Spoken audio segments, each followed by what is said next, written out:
ठाणे महानगरपालिका हद्दीत जनगणना प्रक्रियेस सुरुवात. ठाणे महानगरपालिकेने आगामी जनगणना प्रक्रियेच्या अनुषंगाने व्यापक तयारी सुरू करण्यात केली आहे. या अनुषंगाने क्षेत्रीय प्रशिक्षकांचे टप्प्याटप्प्याने प्रशिक्षण आणि घरगणनेची प्रायोगिक अंमलबजावणीला सुरुवात करण्यात आली असून शहरातील विविध प्रभागांमध्ये नियोजनबद्ध पद्धतीने ही प्रक्रिया राबवली जात असल्याचे अतिरिक्त आयुक्त 2 प्रशांत रोडे यांनी नमूद केले. या कामासाठी 9 प्रभाग समिती अंतर्गत एकूण 78 फील्ड ट्रेनर्स क्षेत्रीय प्रशिक्षक यांची नियुक्ती करण्यात आली असून त्यांपैकी एकूण 40 प्रशिक्षकांना पहिल्या सत्रात प्रशिक्षण देण्यात आले.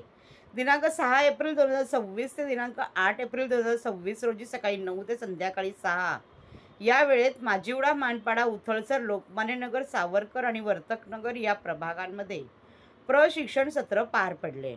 त्यानंतर दिनांक 9 एप्रिल 2026 ते दिनांक 11 एप्रिल 2026 रोजी सकाळी 9 ते संध्याकाळी 6 या वागळे, नौपाडा, कोपरी, कळवा, मुंब्रा आणि दिवा या भागातील क्षेत्रीय प्रशिक्षकांना प्रशिक्षण देण्यात येणार आहे. याच पार्श्वभूमीवर आज उथळसर प्रभाग समितीमध्ये प्रायोगिक तत्वावर घरगणना हाऊस लिस्टिंग करण्यात आली.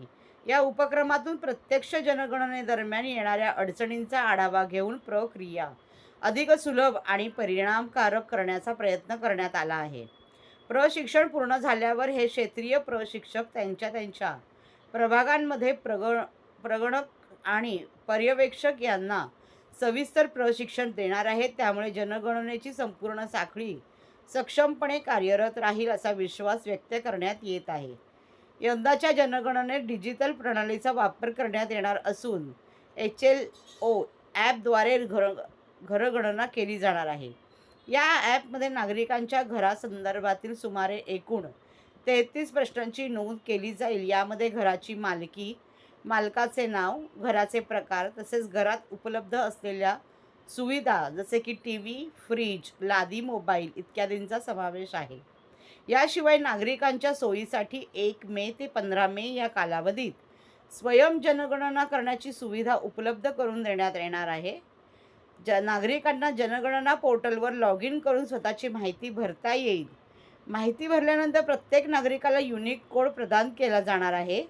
सदरचा युनिक कोड नागरिक घरी येणाऱ्या प्रगणकाला उपलब्ध करून देतील व त्यानुसार त्याची घरगणना पूर्ण होईल. स्वयं जनगणनेनंतर पुढील टप्प्यात 16 मे पासून प्रत्यक्ष जनगणना प्रक्रिया सुरू होणार आहे. या टप्प्यात प्रगणक घरोघरी भेट देऊन माहितीची पडताळणी आणि संकलन करणार आहे.